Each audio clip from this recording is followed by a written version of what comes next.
안녕하십니까. 오늘 진행을 맡은 한국인터넷진흥원 개인정보협력팀 박지혜입니다.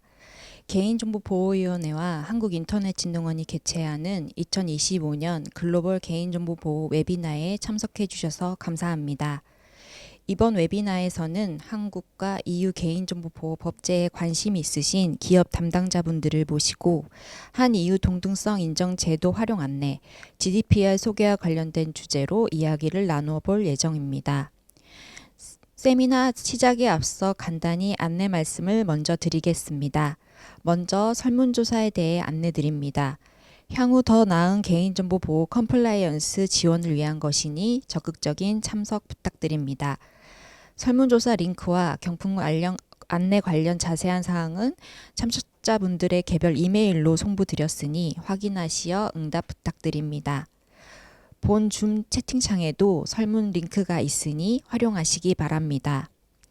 다음으로 웨비나 시청에 관한 언어 설정을 안내드립니다. 본 웨비나는 한국어, 영어 두 개의 언어로 송출되고 있습니다. 줌 메뉴 하단 지구본 모양을 클릭하시어 듣고자 하시는 언어를 선택해 주시기 바랍니다. 마지막으로 질의응답에 대한 사항입니다. 세미나 등록을 통해 사전 질의를 입수하였고 이에 대해서는 발표자들께서 각 발표 시간에 답변을 주실 예정입니다. 추가적으로 채팅창을 통해서도 질의를 받을 예정입니다. 다만 시간 관계상 모든 질문에 대한 답변을 드리긴 어려운 점을 양해 부탁드리겠습니다. 그럼 본 행사의 시작을 함께해 주실 개인정보보호위원회의 국제협력 담당관 최윤정 과장님의 개회사가 있겠습니다. 안녕하세요. 개인정보보호위원회 국제협력 담당관 최윤정입니다.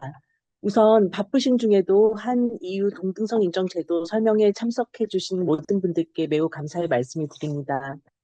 한국에 계신 기업뿐만 아니라 멀리 EU에 계신 기업들에게도 이 자리를 통해서 인사를 드릴 수 있어 매우 기쁘게 생각합니다.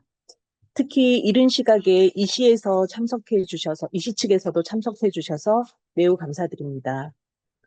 디지털 대전환에 따라 데이터 이용 및 보호에 관한 국제적 관심이 증가하는 이 시점에 한 EU 간에 드디어 상호 간 안전하고 자유로운 개인정보 이전 체계를 구축하게 된 사실을 전하고 이에 대한 설명회를 갖게 되어 매우 뜻깊게 생각합니다. 우리는 인공지능이라는 혁신의 물결이 산업 지형과 우리의 일상을 바꾸는 거대한 변화를 목격하고 있습니다. AI 기술이 가져올 편리하고 풍요로운 미래를 기대하고 있고 동시에 사이버 보안, 개인정보 보호, 인공지능 윤리 문제 등 그 부작용도 우려하고 있습니다. 이러한 시점에 개인정보가 포함된 데이터를 안전하게 잘 이용하는 것은 그 어느 때보다 중요하다고 생각됩니다. 오늘 설명회에서는 이러한 시대적 관심에 따라 개인정보를 국외로 이전할 때 준수해야 할 규범 전반, 지난 9월에 구축된 한 EU 개인정보 상호 이전 체계, 그리고 앞으로 국외 이전 제도가 나아가야 할 방향에 관해 설명드리고자 합니다. 아무쪼록 오늘 설명회를 계기로 동등성 인정을 포함한 개인정보 국외 이전 제도에 대해 보다 잘 이해하는 계기가 되기를 기대합니다. 질문이나 제안이 있으시면 허심탄회하게 해주시길 바라고 오늘이 아닌 다음 기회라도 언제든지 환영합니다. 저희는 여러분의 말씀을 경청하고 개인정보 보호 체계를 더욱 발전시켜 나가겠습니다. 다시 한번 오늘 설명에 참석해 주신 데 대해 감사드리고 참석하신 모든 분들의 건강과 행복을 기원합니다. 감사합니다. 네, 과장님 말씀 감사드립니다. 다음은 개인정보보호위원회 정영수 서기관님께서 정부의 개인정보 국외 이전 정책 방향 및 제도에 대해 한 EU 동등성 인정을 중심으로 강연해 주시겠습니다. 오늘 한 EU 상호 개인정보 이전 체계를 구축한 계기로 개인정보 국외 이전 제도 현황과 향후 방향이라는 주제로 이렇게 여러분 앞에서 설명회를 갖게 돼서 대단히 뜻깊게 생각합니다. 아마 제가 사전에 여러분들로부터 질문도 받고 해서 그런 내용들을 포함해서 그리고 가급적 간명하고 이해하기 쉽게 이렇게 설명을 드리도록 하겠습니다. 오늘 제가 설명드릴 순서는 첫 번째로 개인정보 국외 이전 제도 전반에 관해서 말씀을 좀 드리고, 두 번째로 한EU 개인정보 이전 체계에 관한 지금까지의 어떤 경과나 이로 인한 여러분들이 이제 어떻게 일을 하실 수 있는지, 그 효과라든지 그런 내용들을 말씀을 드리고 향후에 이제 개인정보 국외 이전 제도를 좀 더 발전시키기 위해서 뭘 계획하고 있는지를 말씀드리도록 하겠습니다. 첫 번째로 국외 이전 제도입니다. 아마 지금 클라우드라든지 인공지능이라든지 이런 이제 새로운 기술이나 아니면 여러분들의 비즈니스 내지 연구 등과 관련해서 어, 이제 사람과 물적인 이런 이제 인적 물적 교류 필요성이 증가하면서 그로 인한 이제 데이터 이전 필요성도 증가하고 있습니다. 이런 거와 관련해서 국외 이전 제도에 대해서 많은 경우에 관심을 많이 갖고 있고 또 저희들한테 질문도 많이 하는 게 이제 현실인 것 같은데요. 오늘 그 말씀을 잘 듣고 또 이제 저희 제도가 좀 더 나아지는데 여러분들께서도 좋은 말씀을 많이 해주시기를 기대하겠습니다. 국외 이전 제도는 개인정보 보호 수준이 서로 다른 외국에 아니면 다른 국제기구에 개인정보를 이전할 때에 국내 수준 이상으로 안전하게 보호하도록 하는 제도적 장치입니다. 이런 제도가 왜 필요할까 생각해 보면 크게 네 가지 정도 생각해 볼 수 있을 것 같습니다. 첫 번째로는 개인정보 자기결정권 보장입니다. 당연히 정보 주체 입장에서 보호 수준이 미흡하거나 기대와 다른 곳에 이전하는 것으로부터 스스로의 개인정보를 통제할 수 있는 권리를 보장하기 위해서 이런 제도가 필요하다고 보고 있습니다. 두 번째로 국가별로 보호 수준을 균등하게 유지하기 위해서도 필요합니다. 예컨대 어떤 나라에서 개인정보 보관할 때 아무런 규제가 없다고 하면 그 나라에서만 개인정보를 처리하고자 하는 유인이 생길 수 있고 이로 인해서 개인정보 보호 수준이 낮은 곳으로 이제 개인정보가 이전되고 거기서 유출될 가능성이 있어서 국가별로 일정한 수준 이상의 균등한 개인정보 보호 수준을 유지하기 위해서도 필요합니다. 또 경제 활동과 개인정보 보호의 균형 차원에서 필요합니다. 안전한 데이터 이전 경로를 확보하면 이로 인해서 국제적인 비즈니스와 개인정보 보호 간의 균형을 도모할 수 있습니다. 네 번째로 국가 간 협력과 상호 신뢰의 기반을 구축할 수 있습니다. 국가 상호 간의 안전한 데이터 보호 환경을 확인하고 상호 신뢰 기반의 데이터, 특히 개인정보 처리 보호 체계를 정립함으로써 이런 협력을 더욱 강화할 수 있을 것으로 기대할 수 있습니다. 한국의 개인정보 국외 이전 제도의 연역부터 한번 말씀드려 보겠습니다. 그간 이제 우리 그 개인정보 관련된 법들을 보면 특히 이제 2004년도에 정보통신망법에 최초로 이제 국외 이전 조항이 신설되었고 2011년도에 개인정보보호법이 제정되면서 국외 이전과 관련된 이제 규정이 들어왔었는데 둘 다 동의를 전제로 했습니다. 여러분 잘 아시겠지만 동의는 이제 정보 주체가 스스로의 어떤 이제 개인정보 처리에 관해서 결정할 수 있는 중요한 근거라는 측면에서 되게 중요한 의미가 있습니다. 다만 이 동의 제도의 한계가 있는 것이 어, 많은 경우 동의를 요구받다 보니 잘 읽지 못하는 경우도 생기기도 하고 처리자 입장에서도 당연히 동의하겠거니라고 기대하고 동의 제도를 형식적으로 운영하는 그런 측면도 없지 않아 있습니다. 그런 면에서 보다 실질적으로 보호하고 또 한편으로 아, 이제 일도 비교적 동의를 받는 거에 비해서 더 보호하면서 일할 수 있게 하는 제도가 필요하게 되었고 이로 인해서 아, 음, 이제 동의 없이 그렇지만 이제 개인정보 보호를 확인할 수 있는 그런 이제 규정이 필요했고 이를 23년도에 그런 규정들을 도입을 했습니다. 그 내용들에 관해서 좀 말씀을 드려보겠습니다. 우선 국외 이전의 정의입니다. 우리 법상 개인정보의 국외 이전은 개인정보를 국외로 여기서 제공은 조회되는 경우도 포함됩니다. 그리고 처리 위탁, 보관하는 행위를 국외 이전이라고 합니다. 이것과 좀 구별해야 할 내용으로 여러분들 잘 아시는 해외 사업자, 예컨대 뭐 구글이 됐든 아니면 뭐 다른 유명한 이제 온라인 사업자가 됐든 이런 온라인 상에서 개인 정보를 그러니까 한국에 있는 정보 주체의 개인정보를 외국에서 직접 수집하는 경우가 있는데 이거는 국외 이전과 달리 직접 수집이라고 저희가 표현을 하고 있고 요 규정은 이제 국외 이전에 포함되지 않습니다. 그리고 이에 따라서 이 직접 수집 행위는 우리 여러분들 잘 아시는 것처럼 개인정보보호법 15조와 같이 이 수집 이용할 때 적용되는 규정이 적용되도록 이렇게 되어 있습니다. 이건 구별할 사항이라서 말씀을 좀 드립니다. 그리고 이와 같은 개인정보를 구외로 이전할 때에는 어, 오로지 동의만 받아야 가능한 것이 아니고 지금 화면에 보시는 것처럼 5가지 중에 하나가 될 때 개인정보를 이전할 수 있도록 국외로 이전할 수 있도록 이렇게 되어 있습니다. 차근차근 보면 별도의 동의입니다. 이거는 이제 국내에서 수집 이용한다든지 제공한다든지 이런 거와 구별해서 별도로 이전에 관해서 동의를 받는 것을 의미합니다. 그래서 이렇게 국외 이전 동의를 받을 때에는 동의받을 때 알려야 하는 항목도 조금 차이가 있습니다. 뭐 이전되는 개인정보 항목이라든지 이런 건 비슷한데 우선 이전되는 국가나 시기나 방법을 명시하도록 이렇게 되어 있고요. 두 번째로 이전 받는 자의 성명이나 연락처, 이전 받는 자의 이용 목적, 보유기간, 그리고 이전 거부의 방법, 절차, 효과 등도 알리고 동의받도록 그렇게 되어 있습니다. 두 번째로 동의 외에도 법률이나 조약 또는 국제협정상 특별한 규정이 있으면 이전할 수 있습니다. 예컨대 우리가 항공기를 타는 경우도 있는데 항공기를 타면 항공기 승객에게 정보가 어, 이제 도착하는 나라의 출입국 관리 사무소라든지 이렇게 이전되기도 합니다. 이 내용은 이제 일반적으로 국제 협정과 관련돼서 그걸 근거로 이전되고 있는 것입니다. 세 번째로 정보 주체와의 계약 체결이나 이행을 위해서 필요한 처리 위탁, 보관도 가능합니다. 이때도 역시 꼭 동의를 받아야 되는 게 아니라 여러분들이 어떤 이제 고객과의 계약과 관련해서 이거를 보관을 위해서 외국에 보관하지 않으면 그 계약의 이행이 어렵다. 뭐 이런 경우에 있어서 어, 이제 이전이 가능하다. 이런 취지입니다.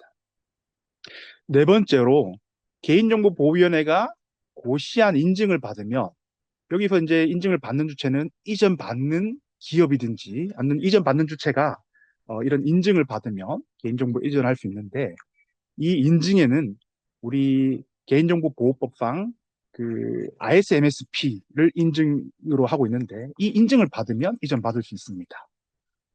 여러분들 잘 아시는 것처럼 인증은 이제 개인정보보호법에서 요구하는 수준 플러스 어, 추가로 더 안전한 조치를 하도록 이렇게 요구하고 있는데 이런 인증을 받으면 이전 받을 수 있습니다. 그리고 개인정보보호법에서 요구하는 5번째 이전 요건은 국가나 국제기구의 보호 수준에 대해서 우리 개인정보보호위원회가 우리나라 개인정보보호법 체계와 사실상 실질적으로 동등하다고 인정하는 경우에 이전할 수 있습니다. 오늘 여러분께 말씀드릴 내용이 바로 이 동등성 인정과 관련된 부분입니다. 그 동등성 인증에 관한 내용은 이제 다음 챕터에서 조금 더 자세히 말씀드리기로 하고 이제 이전에 있어서 국외 이전에 있어서 보호 조치에 관해서 말씀을 드리도록 하겠습니다. 우리 개인정보보호법 28조의 8 4항, 5항, 그리고 우리 시행령 29조의 10, 그다음에 31조의 1 뭐 등에서 이제 규정하고 있는데요. 우선 이제 개인정보를 이전한다는 말은 이제 국내에서 국외로 간다는 이제 그런 취지인데 국내에서 처리할 때에 준수해야 할 내용들 예컨대 제공할 때에 뭐 목적과 다르게 이용할 때에 이제 준수할 규정들이 있지 않습니까? 요 내용들은 당연히 준수해야 됩니다.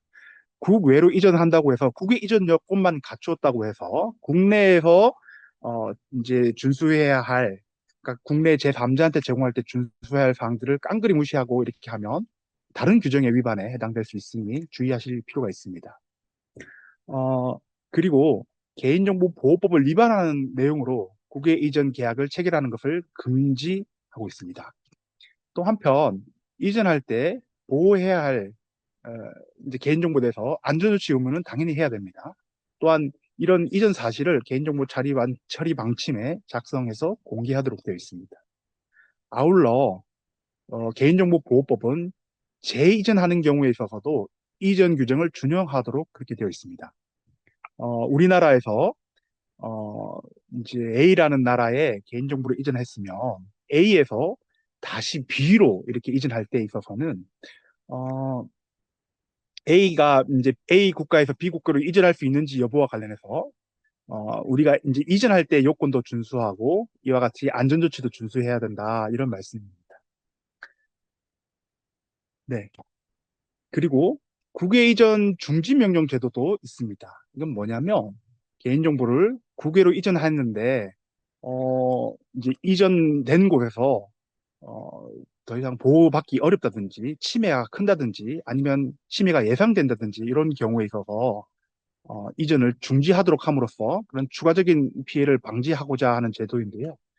중지 명령을 할 수 있는 요건은 이전 요건을 위반해서 이전했다든지 개인정보 보호법을 위반하고 있다든지 안전조치를 제대로 안 하고 있다든지 그다음에 이제 개인정보 이전과 관련된 계약을 할 때 개인정보 보호법을 위반하면 안 되는데 그 계약 내용에 법을 위반한다든지 아니면 보호 수준이 미흡해서 정보 주체에게 피해가 발생한다든지 발생 우려가 있는 경우 등에 이전을 할 수 있도록 되어 있고 그렇게 해당하면 무조건 이전을 중지 명령하는 게 아니라 이전에 어떤 유형 규모, 위반의 중대성, 피해의 중대성, 회복 가능성, 그리고 정보 주체한테 명백하게 유익한지 여부, 침해 중지나 처리 정지 명령 등으로 인해서 침해 방지가 가능한지 여부, 실효적인 피해 구제 수단이 존재하는지 여부, 이전 대상 국가 등에서 보호가 어려운 사유가 존재하는지 여부 등을 종합적으로 고려해서 이전 명령 여부를 판단하도록 되어 있고요.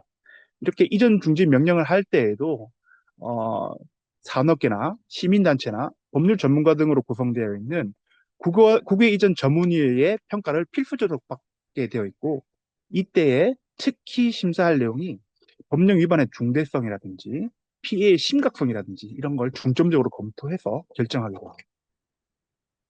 그리고 이렇게 중지 명령을 받으면 당연히 중지를 하게 되는데요. 중지 명령을 받은 날로부터 7일 이내에 이의 제기도 가능합니다. 그리고 이의 제기를 하면 이제 서류를 이제 관련 이제 증빙 서류를 보위에 제출함으로써 신청서하고 증빙 서류를 제출함으로써 이런 절차가 개시되는데 이제 개인정보보호위원회는 신청서를 받은 날로부터 30일 이내에 처리 결과를 문서로 통지합니다. 또한 이의 제기가 정당한 경우에는 문서로 그 중지 명령을 해제한다는 통지를 할 수 있습니다. 통지를 하게 됩니다. 어, 참고로 우리 국외 이전 제도에 관해서 여러 이제 나라가 있는데 대표적으로 참고할 나라가 이제 한 4개 정도 이렇게 제가 표시를 하고 있습니다. EU에 대해서 적정성 결정이나 적절한 보호 조치가 있는 경우에 어, 이제 이전할 수 있도록 GDPR에 규정하고 있는데요. 이 내용은 제가 말씀드린 것보다 우리 이 시책에서 지금 이른 아침에 참석해 주신 우리 안토니오 님께서 아마 여러분께 좀 설명을 드릴 수 있을 것 같고요. 영국에 있어서는 UK GDPR이라고 영국이 왜 이제 이후로부터 브렉시트 하면서 이제 법을 만들었는데 GDPR과 상당히 유사하게 이렇게 규정되어 있습니다. 이 부분도 아마 이유 설명을 들으시면 GDPR에 관해서 설명을 들으시면 뭐 적절하게 이해가 되실 거라고 생각하고 넘어가겠습니다. 중국에 있어서는 이제 아마 여러분들이 중국과도 이제 개인정보를 이전할 필요성이 있을 수도 있는데요. 중국의 법은 이제 정보 주체한테 동의를 받는 게 필수이고요. 동의 외에 추가로 뭐 어떤 일정 규모 이상이면 이제 중국 인터넷 판공실 우리로 치면 개인정보보호위원회 역할을 하고 있는 곳입니다. 이 판공실의 안전성 평가를 통과하거나 아니면 인증을 받거나 표준 계약 조항 SCC라고 체결하거나 이런 경우에 이전할 수 있도록 되어 있습니다. 다시 정리하면 동의는 필수이고 민감 정보가 있거나 없거나 아니면 개인정보 규모가 있거나 어느 정도이냐에 따라서 이런 이제 절차가 나누어진다 이런 거고 뭐 표준 계약 조항에 관해서는 제가 뒷부분에 마지막 부분에서 조금 더 자세히 말씀드릴 기회가 있을 것 같아서 넘어가겠습니다. 그다음에 일본에 있어서도 일본 개인정보법 28조에서 이제 그 언제 개인정보를 이전할 수 있는지 이제 규정하고 있는데 그 중에 일본과 동등한 수준으로 개인정보 보호 제도를 두고 있다고 인정하는 이제 외국으로 이전을 허용하고 있고요. 제가 일본의 그 고시를 살펴보니까 영국하고 이 시를 안전하게 이전하는 수 있는 곳으로 이렇게 명시되어 있는 걸 확인했고요. 아마 일본 입장에서는 그 두 곳이 개인정보를 이전할 수 있는 곳으로 검토하고 있는 것으로 확인했습니다. 어, 그리고 이번에는 이제 한 EU 개인정보 이전 체계에 관해서 말씀드리도록 하겠습니다. 아마 여러분들이 가장 관심 있는 부분일 것 같기도 하고요. 오늘 참석하신 분들은. 그리고 이 내용들에 관해서 조금 자세하게 말씀을 드려보겠습니다. 동등성 인정 제도는 그 취지는 그렇습니다. 개인정보를 이전하려는 대상, 그러니까 이전 대상 국가죠. 아니면 국제기구의 보호 수준을 우리나라 개인정보보호위원회가 사전에 확인해서 우리나라와 실질적으로 동등하다고 인정되는 경우에 추가적인 조건 없이 마치 국내에서 이전하는 것과 같이 이전할 수 있도록 하는 그런 제도입니다. 그래서 여기서 조금 이제 참고하실 내용은 EU GDPR은 이제 이런 유사한 취지의 제도를 적정성 결정이라고 해서 adequacy decision이라고 부르고 있고요. 우리는 equivalence recognition 이렇게 부르고 있습니다. 용어는 조금 차이가 있는데 실질적인 내용은 상당히 유사하다라는 말씀을 좀 드리고 넘어가겠습니다.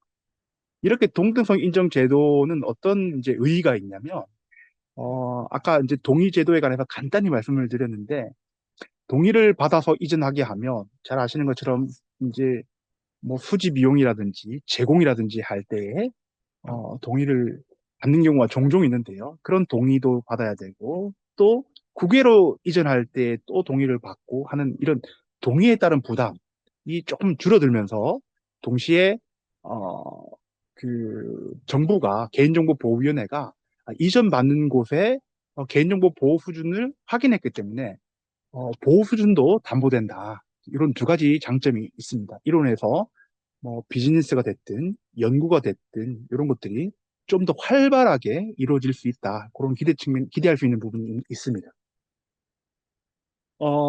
이제 개인정보보호위원회가 특정 인정 대상 국가나 국제기구를 대상으로 동등성을 인정할지 여부에 관해서 검토할 때에는 그곳의 개인정보 보호 체계, 정보 주체의 권리 보장 범위, 피해 구제의 절차 등에 관해서 우리나라 개인정보보호법의 보호 수준과 실질적으로 동등한지 여부를 기준으로 검토합니다. 대표적으로 검토할 사항으로는 법령 등이 개인정보 보호 원칙에 부합하는지 아니면 정보 주체의 권리를 보장하고 있는지 여부가 포함되고요. 독립된 감독기관이 존재하는지 여부, 그리고 공공기관이 특히 이제 수사기관이 됐든 아니면 국가안전보장과 관련된 기관이 됐든 이런 공공기관이 법률에 따라서 적법하게 개인정보를 처리하는지 여부, 그다음에 피해 구제 절차에 어, 절차가 있는지, 그리고 그 효과적인지 여부, 그리고 우리나라 개인정보보호위원회와 원활한 협력이 가능한지 여부 등을 주요 검토 대상으로 하고 있습니다. 그래서 한국과 EU에 있어서는 지금 말씀드린 기준에 따라서 그런 절차를 다 거쳤습니다. 그런데 우선 이제 EU가 한국에 대해서 적정성 결정한 문제와 관련해서는 우리나라가 꽤 오래 전부터 EU에 대해서 이제 적정성 결정과 관련돼서 결정을 채택해 줄 것을 요구했었고요. 그리고 이를 꽤 오랫동안 검토해서 2021년 12월에 적정성 결정을 채택한 바 있습니다. 이에 따라서 EU에서 한국으로 개인정보를 이전할 수 있도록 결정하게 된 거죠. 다만 이제 그때는 우리나라에는 그 똑같이 이렇게 EU를 대상으로 인정할 수 있는 제도가 없었기 때문에 EU에서 일방으로 이렇게 결정을 했습니다. 그리고 23년 9월에 지금까지 말씀드렸던 그 동등성 인정 제도가 도입되었죠. 그래서 그때부터 저희는 이제 EU를 대상으로, 그러니까 우리나라 입장에서는 동등성 인정한 첫 번째 대상입니다. EU를 대상으로 국외 이전 그를 허용할 수 있는지 이런 동등성 인정 가능 여부를 검토를 했습니다. 특히 이제 이 과정에서는 EU와 우리 간에 긴밀한 의사소통이 있었고요. 그래서 EU의 여러 법제라든지 감독기구의 협력 가능성이라든지 정보 주체의 권리 보장을 위한 상호 노력에 관해서 검토를 했었고, 이 검토 결과를 관련 부처로 구성되어 있는 개인정보보호 정책협의회에서 검토를 했었고, 또 아까 말씀드렸던 시민단체 아니면 산업계 전문가 등으로 구성되어 있는 국외 이전 전문위원회의 어, 절차를 거쳤고, 마지막으로 개인정보보호위원회의 심의 의결을 거쳤습니다. 그리고 드디어 25년 9월 16일 이 9월쯤에 이 시기에 한국에서 글로벌 프라이버시 총회가 있었습니다. 세계 한 100여 개국의 감독기구가 우리 서울에 와서 앞으로의 개인정보 보호 정책 방향이라든지 글로벌 협력 방향이라든지 뭐 여러 가지 논의가 있었는데요. 이를 계기로 EC에서 우리로 치면 장관급인데요. 커미셔너가 직접 오셔서 이제 한국이 EU에 관해서 동등성 인정을 한다라는 취지의 세레머니를 할 수 있었습니다. 그래서 그 동시에 저희는 이제 어, 그 관보에다가 동등성 인정 사실을 공개를 했고요. 동등성 인정 사실을 이제 그 당시 9월 16일로 공개를 했기 때문에 그때부터 효력이 발생하게 되어 있습니다. 참고로 여기에 지금 슬라이드에 없는데요. 이 제가 다음 페이지에서 말씀드리겠습니다.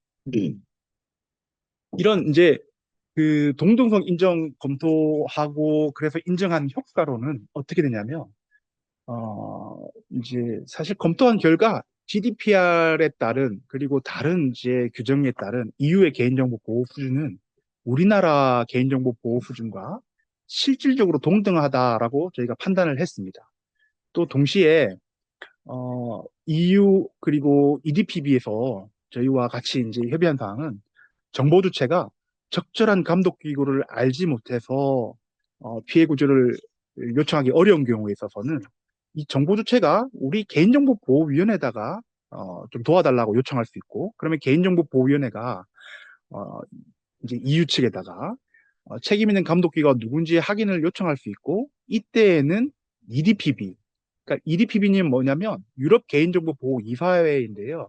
EU는 여러분 잘 아시는 것처럼 EU의 여러 나라 27개 국가가 그리고 이제 EEC라고 경제 협력하는 세 개 국가가 합쳐져서 이제 구성되어 있는 구성되어 있는데 이들 간에 개인정보보호법 즉 GDPR이 적용되는 수준이 서로 다르면 안 되니까 일관된 적용을 보장하기 위해서 만든 어, EU 감독기구와 이제 그 EDPS라고 이제 EU의 공공기관을 감독하는 이제 감독기구가 또 있습니다.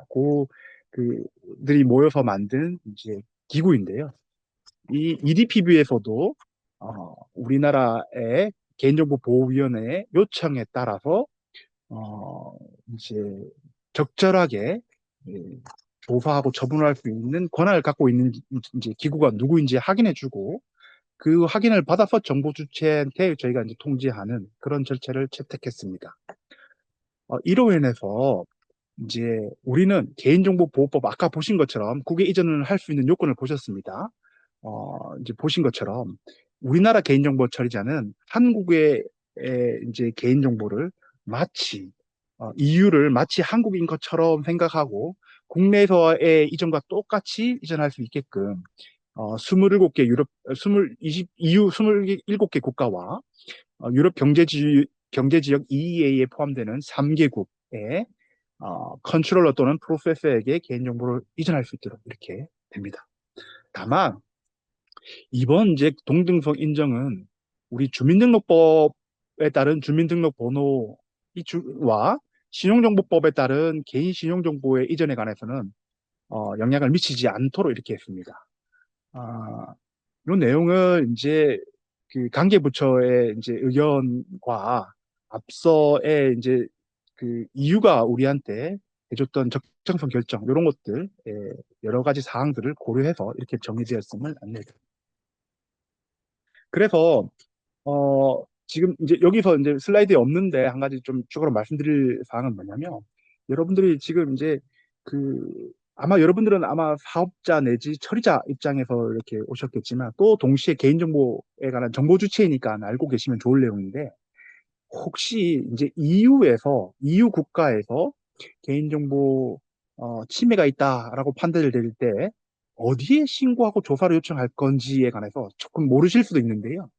지금은 이제 그 홈페이지가 일시적으로 작동 안 하는 상황이 있긴 하지만 개인정보보호위원회 홈페이지에 어, 각 국가별 개인정보 감독기구의 연락처라든지 뭐 주소라든지 이런 게 명시되어 있습니다. 거기를 참고하셔서 좀 필요한 조사 요청이라든지 이런 걸 할 수 있습니다. 이 부분은 참고로 안내해 드립니다.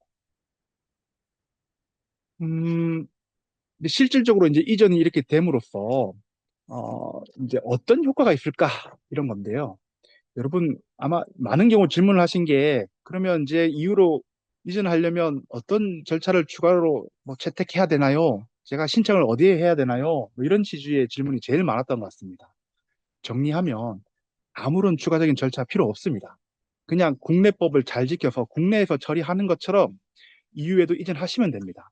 그게 상당히 그 사업자 내지 처리자 입장에서 개선된 사항이라고 볼 수 있습니다. 이로 인해서 어, 이제 이전이 어려움이 획기적으로 줄어든 겁니다. 동의가 불필요하게 되고 이게 법적으로 허용되는 건지 아닌지 예를 들면 아까 이제 계약을 위해서 만든 이제 보관은 가능하다. 이전도 이전할 그런 보관은 이제 보관을 위한 이전은 가능하다. 이렇게 말씀을 드렸는데 그럼 법적으로 이런 요건에 해당되는지 안 되는지 해석 문제에 있어서 혼란이 있을 수 있는데 그런 부분이 이후에 있어서는 전부 다 해소됩니다. 또 최근에 가명 정보를 다른 나라와 공동 연구하겠다라는 이슈들이 종종 있는데요. EU 연구기관과 가명 정보를 같이 공동으로 연구한다라고 한다면 이 부분에 있어서도 별도로 제한 없이 할 수 있습니다. 마치 국내에서 연구하는 것처럼 하시면 됩니다. 또 한편으로 개인정보 보호에 있어서 정보 주체의 어려움도 상당 부분 도움이 에, 가능합니다. 아까 말씀드린 것처럼 자력으로 정보 그 감독기구를 찾아서 이렇게 피해 구제를 했던 거를 필요하면 또 개인정보보호위원회나 이후의 관련 기관들이 또 도와줄 수 있는 그런 절차도 만들었고 또 한편 우리 개인정보보호위원회는 어 이제 일정 주기별로 이런 이제 그 동등성 인정에 관한 어떤 이제 그 요건들에 관해서 다시 말해서 보호를 제대로 하고 있는지를 지속 모니터링 할 겁니다. 이런 이제 요건에 관한 모니터링 결과 만약에 문제가 있으면 동등성 인정의 어떤 범위의 변경이라든지 취소라든지 이런 것도 그때 검토할 수 있습니다. 따라서 마찬가지 역으로 EU도 우리나라 법제에 관해서 어, 이제 지속적으로 EU 시민의 개인정보를 보호할 수 있도록 갖추고 있는지를 검토하게 될 거고요. 그로 인해서 상호 신뢰하에 개인정보를 상호 이전할 수 있는 그런 체계를 유지하게 될 겁니다. 이런 부분이 어, 이제 한 이유 간의 동등성 인정에 따른 큰 변화다 이렇게 설명드릴 수 있을 것 같습니다. 음, 아까 이제 이전 중지 명령이라든지 변경 취소라든지 재검토에 관해서는 좀 말씀을 드렸고요. 그래서 이번 슬라이드는 넘어가기로 하고요. 마지막으로 이제 국외 이전 제도의 개선에 관해서 좀 말씀을 드리려고 합니다. 음, 우리가 이제 동등성 인정 내지 그다음에 국외 이전 제도 전반에 관해서 쭉 말씀을 드렸는데요. 현행 제도 중에 이제 동등성 인정은 시간이 많이 걸립니다. 그 나라 법제의 전반에 관해서 검토를 해야 되고, 검토 과정에는 그 검토 내용이 맞는지와 관련해서 그 나라 법제를 아주 꼼꼼하고 엄밀하게 살펴봐야 되기 때문에 시간이 많이 걸립니다. 또 활용할 수 있는 제도 중에 인증을 말씀드렸습니다. ISMSP 같은 거를 이제 인증을 받으면 이전할 수 있다라고 말씀을 드렸는데, 사실 국외외의 개인정보 처리자를 대상으로 인증을 하기 위해서는 그 이전 받으려는 대상이 우리나라 법을 잘 준수해서 인증을 받아야 하는 그런 면도 있지만 동시에 지리적으로 물리적으로 이렇게 거리가 많이 있다 보니 이전을 위해서 널리 활용되는 데 있어서는 좀 어려움이 있다 이렇게 생각을 하고 있습니다. 비근한 예로 이제 저희가 우리 서울대병원이 미국의 이제 유명 대학병원이랑 어, 이제 그 가명 정보를 갖고 공동 연구를 하려고 한 적이 있었는데 가명 정보다 보니 정보 주체가 누구여서 동의를 받기 어려웠고 그래서 이전할 방법이 사실상 이제 거의 없었다 이렇게 판단을 하고 한시적인 이제 규제 특례 제도로 규제 샌드박스 제도를 이용해서 이전한 적이 있습니다. 그래서 이제 일시적으로 이전하고 연구를 같이 할 수 있도록 허용해 줬는데요. 이런 부분이 안정적으로, 그러니까 보호를 담보하면서 안정적으로 연구할 수 있는 제도 개선 필요성이 이렇게 제기되었습니다. 그래서 저희가 지금 검토하고 있는 것은 크게 SCC, BCR입니다. FCC, BCR은 아마 이제 저기 우리 이씨 측에서도 설명을 드릴 것 같은데요. 그 이제 국외이전의 경로나 채널 차원에서 많은 나라에서 쓰이는 제도입니다. 이제 FCC는 우리말로 이제 표준 계약 조항 이렇게 번역을 하는데요. 개인정보를 이전하고 받는 경우에 보호를 위해 준수해야 할 사항을 계약서에다가 명기하고 그 계약상 의무를 통해서 국외로 이전된 후에도 보호 수준을 유지하는 그런 제도입니다. 한편 이제 BCR은 구속력 있는 기업 규칙 이렇게 이제 말을 하는데 다국적 기업 예를 들면 이제 뭐 우리가 큰 기업 중에 하나가 한국 본사가 있고 또 EU라든지 뭐 미국이라든지 다른 나라에 지사가 있는 경우가 있을 수 있는데 이런 본사 지사 간에 이전하는 경우가 종종 있습니다. 특히 뭐 직원의 인사정보라든지 이런 건 아주 중요하게 이제 이전이 필요한 건데요. 이런 경우에 있어서 이제 기업 규칙으로 어떤 경우에 이전할 수 있고 뭐 예를 들면 이제 어떻게 보호할 건지를 정하고 이거를 우리나라 개인정보보호위원회의 승인을 받으면 이 규칙을 구속력 있는 기업 규칙이라 부르고 이 구속력 있는 규칙에 따라 이전하는 것을 허용하는 그런 취지입니다. 아마 이제 올해 중에 법안을 이제 어느 정도 정리하고 내년부터는 이제 여러분을 포함해서 많은 분들한테 의견 조회도 하고 이런 과정을 거쳐서 내년에 아마 국회에서 좀 논의가 진행되지 않을까 이렇게 예상을 하고 있습니다. 어, 저한테 주어진 시간이 이제 4시 10분인데요. 그래서 가급적 시간을 맞추기 위해서 조금 이렇게 빠르게 진행을 했습니다. 그렇지만 여러분들께 꼭 말씀드려야 할 사항, 그리고 주요하게 질문 들어왔던 내용들은 포함해서 말씀을 드렸고요. 질의응답 시간을 통해서 또 여러분들 말씀을 더 듣고 질의응답 할 수 있도록 그렇게 하겠습니다. 네, 감사합니다. 네, 서기관님 발표 감사드립니다. 2025년 9월 한 EU 동등성 인정을 계기로 EU 권역과 디지털 통상이 더욱 활발해질 수 있을 것 같습니다. 그럼 사전 등록 시에 미리 접수받은 질문을 여쭤보도록 하겠습니다. 한 EU 동등성 인정 이후 EU 권역으로 개인정보 국외 이전을 위해 기업 입장에서 실질적으로 어떤 절차를 따라야 하는지, 한 EU 동등성 인정에 대한 신청 절차가 있는지가 궁금합니다. 라는 질문이 있었습니다. 정영수 서기관님께 답변 부탁드리겠습니다. 네. 아까 제가 이제 강의하면서 어느 정도 말씀드린 것 같긴 한데요. 별도로 절차는 없습니다. 신청 절차 없고, 그냥 EU와 관련해서는 국내에서 개인정보 처리하는 것처럼 이렇게 처리하시면 됩니다. 또 동시에 보호조치에 있어서도 국내에서 하시는 것처럼 똑같이 보호조치 하시면 됩니다. 예를 들면, 처리 방침에 이제 이렇게 이전한다는 사실이 포함돼서 공개가 돼야 될 거고요. 또 한편으로는 이제 안전조치는 이렇게 하고 있다. 뭐, 이렇게 해야 된다. 뭐, 이런 내용들. 이런 내용들은 이제 국내에서도 처리할 때 똑같이 그렇게 하셔야 되죠. 그런 내용들만 하시면 됩니다. 네, 정영수 서기관님 답변 감사드립니다. 다음은 EU 개인정보보호 협력센터 소개를 주제로 한국인터넷진흥원 이성현 EU 센터장님께서 발표해 주시겠습니다. 네, 그러면 발표 시작하겠습니다. 안녕하세요. 한국인터넷진흥원 개인정보보호협력센터 이성현입니다. 저는 오늘 EU의 그 개인정보보호 관련 법률인 관련 법률과 정책을 준수하는 것이 기업에 어떤 영향을 미치는지, 그리고 협력센터가 하는 그런 역할과 기업 지원 사항을 중심으로 말씀드리겠습니다.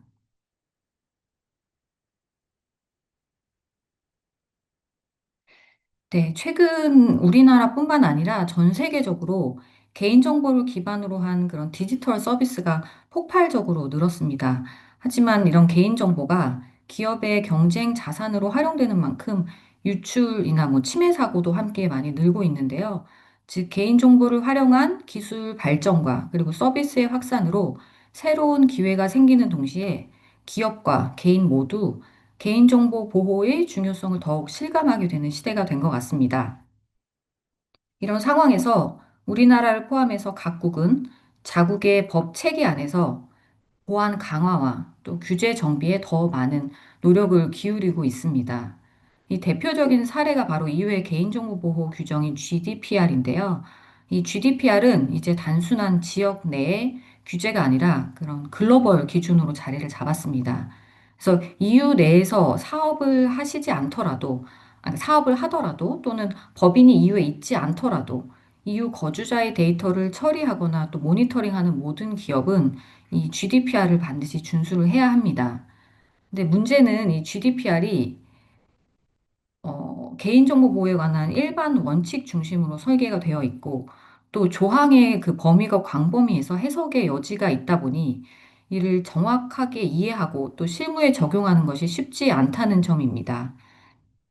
게다가 휴대전화 번호나 이메일 주소 같은 그런 기본적인 개인정보뿐만 아니라 우리가 이렇게 흔히 출입 시스템에서 수집되고 활용되는 안면 인식 정보 또는 지문 등과 같은 그런 생체 정보랑 스마트 기기에서 수집되는 수면 패턴, 뭐 위치 정보 등 다양한 형태의 개인정보가 빠르게 증가하면서 이를 보호하기 위한 시스템 또한 더욱 정교하고 또 유기적으로 작동할 필요가 있습니다.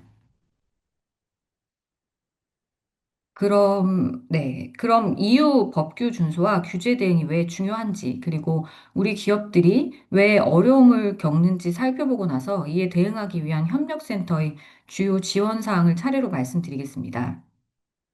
첫째, 법률과 정책 자체가 복잡하고 해석이 좀 까다롭습니다. 이유는 말씀드렸던 GDPR을 비롯해서 인공지능법인 AI법, 또 데이터를 활용한다는 목적의 데이터법, 그리고 디지털 서비스법, 디지털 시장법 등 여러 규제가 존재하고 기업 활동과 관련해서 서로 영향을 주고받으며 겹치는 부분이 좀 많이 있습니다. 때문에 기업은 투명성, 책임성 등 다양한 요구사항을 동시에 충족해야 하는데요. 다시 말해서 특정 규제 위반은 다른 규제 준수에도 영향을 줄 수 있기 때문에 기업은 규제 간의 연계성을 충분히 이해하고 또 전체의 관점에서 대응을 해야 합니다. 두 번째로 EU의 개인정보보호 규정은 예방 중심의 방식이라고 할 수 있습니다. 즉, 문제가 발생하면 처벌한다는 그런 사후 접근이 아니라 문제가 생기지 않도록 미리 통제한다는 그런 사전 예방 원칙을 기반으로 합니다. 예를 들어서 서비스를 설계할 때부터 개인정보 보호를 고려해야 하고 또 기본적인 그런 설정에서도 꼭 필요한 최소한의 데이터만 수집하고 처리해야 합니다. 즉, EU의 AI법에서도 마찬가지로 고위험 AI 시스템을 다룰 때는 그 위험성을 미리 평가하고 또 과정이 투명하게 공개되도록 관련 문서를 남기는 게 필수인데요. 다시 말해서 기업이 규제 준수 여부를 사전에 입증해야 하고 또 데이터 수집이나 AI 활용 같은 모든 과정에서 명확한 법적 근거와 또 절차적인 투명성을 요구하고 있습니다. 마지막으로 기업은 자체 대응에 좀 한계가 있을 수 있습니다. 방금 말씀드린 그런 이유식 규제는 문서화 규제를 준수했음에도 입증하는 방식의 대응을 전제로 하기 때문에 개별 부서나 또 기업 내에서 단일 기능으로는 대응의 한계가 있을 수 있습니다. 그래서 결국 법무, 또 컴플라이언스, IT 보안이나 ESG 등 같은 다양한 부서가 통합적으로 대응할 수 있는 그런 구조적인 시스템이 필요할 것으로 생각이 됩니다. 네, 다음으로는 기업의 EU 법률과 규제 대응 필요성에 대해서 말씀드리겠습니다. 첫 번째로 기업 리스크 확대입니다. 해외에서 사업 운영하거나 투자 받으실 때 기업 신뢰도가 곧 경쟁력이라서 사전에 대응하시는 게 매우 중요할 건데요. 어느 나라나 마찬가지겠지만 법을 제대로 준수하지 않을 경우에 단순히 법적 그런 제재를 넘어서 기업 평판에 손상이 생기거나 뭐 재무적인 제재 그리고 글로벌 신뢰도 하락까지 이어지는 그런 리스크가 발생을 할 수가 있습니다. 그래서 EU 법규를 제대로 이해하고 또 미리 대응하는 게 단순히 규제 준수 차원을 넘어서 기업 신뢰를 지키고 또 글로벌 경쟁력을 확보하는 그런 전략이라고 볼 수가 있습니다. 네, 두 번째로는 EU는 한국이 세 번째로 큰 교역국입니다. 미국, 중국에 이어서 EU가 제일 큰 그런 수출 대상국인데요. 즉, EU 시장 접근에 제약이 생기면 실질적인 비즈니스에 타격이 불가피할 것으로 생각이 됩니다. 따라서 그 EU 규제를 준수하는 것은 단순한 법적인 그런 의무를 넘어서 기업의 해외 사업 전략과도 직결됩니다. 마지막 세 번째로는 글로벌 확산과 그리고 공급망 압력입니다. EU 규제는 국제 기준으로 확산되는 추세로 단순히 EU 시장뿐만 아니라 글로벌 공급망 전반에 영향을 미치는 그런 필수 과제라고도 볼 수 있습니다. 다시 말씀드리면, 어, 네, 다시 말씀드리면, 그 EU 규제 준수는 리스크 관리, 시장 접근, 그리고 글로벌 신뢰 확보라는 그런 세 가지 측면에서 잘 이해하고 대응이 필요한 부분이라고 말씀드릴 수 있겠습니다. 그럼 다음으로는 저희가 이제 최근에 유럽 법인 70여 개의 기업을, 국내 기업을 대상으로 기업들이 실제로 EU 규제에 어떻게 대응하고 있는지, 그리고 어떤 지원을 필요로 하는지 파악하기 위해서 조사를 진행했었습니다. 그래서 조사 결과에 따르면 응답 기업의 한 67.2%는 법인 정착과 안정화 단계에 있다고 답변을 했고, 한 28% 정도는 지금 사업 확장 단계에 있다고 답변을 했는데요. 그 응답 기업의 80.4% 정도는 법률 준수, EU 법률 준수랑 대응이 필요하다고 인식을 하고 있었지만 이 중 절반인 한 50% 정도는 실제 법률에 대해서 이해가 충분하지 않다고 응답을 했습니다. 그래서 이는 기업의 법규 준수의 필요성은 인식은 하고 있지만 실질적으로 이해하고 대응하는 데는 어려움이 있다는 것을 보여줍니다. 그래서 저희가 어떤 지원을 받고 싶은지도 함께 조사를 했었는데요. 가장 많은 의견은 최근 정책 이슈나 위반 사례 등에 대한 정보 제공이었고, 교육이나 세미나, 그리고 법률 준수를 위한 체크리스트, 실무 가이드라인을 제공한다는 그런 제공을 희망한다는 순으로 지원소가 높게 나타났습니다. 네, 이에 한국인터넷진흥원은 벨기에 브뤼셀에 EU 개인정보보호 협력센터를 운영하고 있습니다. 그래서 유럽에 진출한 기업과 또 EU 회원국을 대상으로 비즈니스를 하고 계시는 그런 국내 기업을 대상으로 규제 대응, 법률 준수를 지원할 수 있게 그리고 정보 제공 등 다양한 그런 실질적인 지원을 제공하고 있습니다. 첫 번째 지원 사항으로는 기업의 규제 대응과 법률 준수 지원 말씀드리겠습니다. 그래서 앞서 말씀드린 기업 실태조사 결과에 따르면 대부분 기업이 법률 대응 중요성은 이제 알고 있는데 실제 이해도랑 그 역량 보완이 요구된다고 그런 결과가 있었다고 말씀을 드렸는데요. 이에 이제 협력센터는 기업의 실무 역량 강화를 위한 규제, 컴플라이언스 세미나를 개최하고 있습니다. 그래서 세미나 주제는 조금씩 매번 다르지만 공통적으로 GDPR 그리고 데이터법과 같은 주요 규제의 내용을 소개하고 또 기업 내에 담당자가 알아야 할 준수 항목이나 기업의 그 실제 상담 사례들도 공유하고 있습니다. 그래서 특히 올해부터는 저희가 개인정보보호 책임자인 DPO 협의체를 운영합니다. 그래서 꼭 기업 내에서 DPO로 지정된 그런 담당자가 아니더라도 이후에 있는 개인정보나 관련 데이터 법률 준수에 관심이 있는 기업은 어디든 참여하실 수가 있습니다. 그래서 협의체를 통해서 기업이 규제를 이렇게 지키는 과정에서 겪는 어려움도 같이 공유하고요. 또 각 기업의 현안도 파악하고 실질적으로 필요한 지원 방안이 뭔지 해결책을 같이 함께 모색하는 자리로 운영할 예정입니다. 또한 기업 간의 정보 공유와 네트워킹을 통한 공동의 관심사를 논의하는 것이 이 협의체의 핵심 목적입니다. 그래서 앞으로 이 협의체를 중심으로 저희가 세미나 안내, 그리고 보고서도 제공하고 법률 상담을 지원하는 등 다양한 활동을 이어나갈 예정이며, 네덜란드나 독일 등 EU 주요 회원국에서 협의체를 이제까지 개최했거나 앞으로 계속 개최할 예정입니다.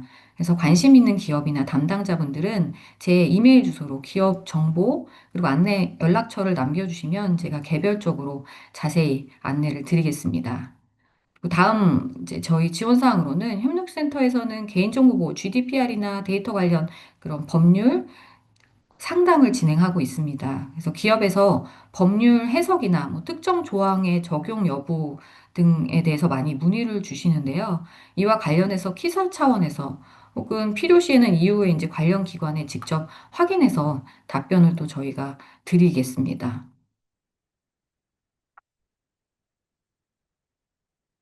네, 두 번째 기업 지원 사항은 EU에서 발표하는 자료 분석과 동향 정보 제공입니다. 기업은 실제로 뭐 현업에 바쁘시기도 하고 막상 이제 필요해서 자료를 찾으실 때는 인터넷상에 이제 여기저기 흩어져 있다 보니까 단일한 채널에서 이 모든 정보를 파악하는 게 사실상 어려울 것이라고 생각이 됩니다. 그래서 협력센터에서는 EU에서 발표하는 그런 가이드라인이나 의견서 그리고 정책 문서를 저희가 운영하는 사이트에 올리기도 하고요. 기업이 쉽게 참고하실 수 있도록 별도로 정리해서 매주 주간 동향으로 이메일로 또 제공을 하고 있습니다. 그래서 내년에 실무하시면서 참고하실 수 있도록 저희가 이제 내년 초에 그 업데이트된 법률 준수 가이드북을 발간할 예정인데요. DPO 협의체에 참여한 기업을 중심으로 제공할 계획입니다. 네, 마지막으로 EU 내에 네, 한국과 EU 간 협력 강화도 협력센터의 중요한 역할 중 하나인데요. 협력센터는 개인정보보호위원회랑 함께 EU 관계기관과 긴밀한 소통도 하고 또 개인정보보호법 중대 위반 사례나 관련 판례 등을 공유하고 논의를 계속 해가고 있습니다. 또한 양측의 최신 개인정보보호 이슈랑 또 현안에 대한 그런 현안에 대해서 정기적으로 회의도 진행하고 있고요. 이를 통해서 국가 간의 개인정보 보호 정책 방향이나 뭐 서로에 대한 이해를 높이고 또 실질적인 협력 방안도 계속해서 모색하고 있습니다. 네, 마지막으로 EU 내 개인정보 피해 구제 지원입니다. 그 앞에 발표 시간에 말씀드렸던 한 EU 간 동등성 인정으로 양측의 개인정보가 이전보다는 자유롭게 상호 이전될 것으로 예상이 되는데요. 그럴 일은 없어야겠지만 우리 국민의 개인정보가 EU 내 이제 국가로 이전된 뒤에 침해, 유출 사고가 발생할 수 있습니다. 그래서 이 경우에는 협력센터는 피해 신고 절차를 안내하고 또 개인정보 유출 피해가 접수된 감독기관과 소통을 돕고자 합니다. 그래서 물론 저희가 이 신고를 처음부터 끝까지 대신 처리하는 것은 아니고요. 다만 정보 주체의 권리 구제에 어려움이 있다면 신고 사항이 원활하게 처리가 될 수 있도록 관련 기관과 협력해서 필요한 부분이 있다면 지원하고자 합니다. 앞으로 문의 사항이나 또 궁금하신 점 있으시면 언제든지 그 다음 이메일 주소로 연락을 주시면 네, 답변 드리도록 하겠습니다. 발표 마치겠습니다. 감사합니다. 네, 센터장님 발표 감사드립니다. EU 개인정보보호 협력센터가 EU 행정의 중심지인 벨기에로 이전하여 EU의 집행부와 더욱 긴밀한 소통을 하고 계시는 점을 알 수 있었습니다. EU 협력센터에서는 EU 개인정보 정책에 대한 이슈 리포트를 발간하고 있사오니 뉴스레터 구독 그리고 현지에서 실무적 도움이 필요하실 때 언제든 저희 EU 협력센터를 활용해 주시면 되겠습니다. 다음은 사전 등록 시에 접수받은 EU 센터 관련 질의를 말씀드리겠습니다. EU 개인정보보호 협력센터는 국내 기업에게 어떤 지원을 하고 있는지, 지원 범위와 비용이 궁금하고 지원 대상 회사 규모 조건이 있는지에 대한 질문입니다. 이성현 센터장님께서 답변 주시겠습니다. 네, 그 협력센터의 기업 지원 사항은 제가 발표한 내용으로 답변이 됐을 걸로 생각이 되고요. 협력센터에서 우리 기업들을 지원하고 있는 그런 지원 사항이나 내용들은 참여 기업의 규모나 뭐 업종 이런 제한은 따로 없습니다. 그래서 비용 측면에서도 세미나를 참여하시거나 그런 보고서를 받아보시거나 가이드북의 제공을 원하시면 언제든 무상으로 저희가 정보를 제공하고 있으니까요. 네, 필요하실 때 언제든 연락을 주시면 됩니다. 이상입니다. 네, 이성현 센터장님 답변 감사드립니다. 이어서 오늘 세미나의 마지막 세션으로 EU 데이터 보호 원칙과 개인정보 국외 이전 정책 방향을 주제로 유럽연합 집행위원회 사법총국 정책 담당관 안토니오 바스케스님께서 발표해 주시겠습니다. 네, 안녕하세요. 네, 안녕하십니까, 여러분. 네, 유럽에서 인사드리도록 하겠습니다. 저는 EU 집행위원회 정책 담당관 안토니오 바스케스입니다. 네, 저는 국제 데이터 이전의 업무를 담당하고 있고요. 오늘 기사 그리고 개인정보 보호위원회 동료분들과 함께 협력하게 되어 무척 기쁩니다. 오늘 제가 다룰 주제는요, EU의 데이터 보호 정책 원칙 그리고 EU 집행위원회의 개인정보 국외 이전 정책입니다. 발표 중에 간단하게 GDPR에 대해서 설명드리고요. 유럽위원회가 어떤 정책으로 국제 데이터 이전을 다루고 또 EU 그리고 한국의 데이터 이전을 다루는지 설명드리도록 하겠습니다. 네, 보시면은요, 이 슬라이드를 통해서 확인할 수 있으시죠? GDPR에 대한 일반적인 면들을 확인할 수 있습니다. 일반 데이터 보호 규정이거든요. 포괄적인 EU 데이터 보호 규정으로 2018년 5월에 발효가 되었습니다. 1995년 데이터 보호 지침을 대체한 규정으로 디지털 세대에 맞춘 데이터 보호를 현대화하였습니다. 1995년 EU 데이터 보호 지침을 기반으로 하지만 해당 지침이 가진 갭 그리고 불일치성 등을 개선하였고요. GDPR은 유럽연합 기능 조약 TFEU 그리고 유럽연합 기본권 헌장 특히 8조의 개인정보 보호에 뿌리를 두고 있습니다. 네. GDPR은 글로벌 표준, 예를 들어서 유럽협의회협약 108호, 그리고 OECD 개인정보 지침 등과 발맞추어서 글로벌 환경에서의 상호 운용성 그리고 보편성을 보장합니다. 네, 이 화면을 보시면요. 저희가 GDPR에 관련된 주요 요소를 요약을 해 놓았습니다. 그래서 저희가 이제 피파의 규정과 굉장히 조금 유사한 면이 있다는 걸 확인할 수 있으신데요. GDPR은 보편적으로 이제 적용되는 곳이 사기업, 공공기관을 포함한 모든 기관으로 분야를 막론하고 반드시 개인정보 보호를 해야 하는 것을 보장하고요.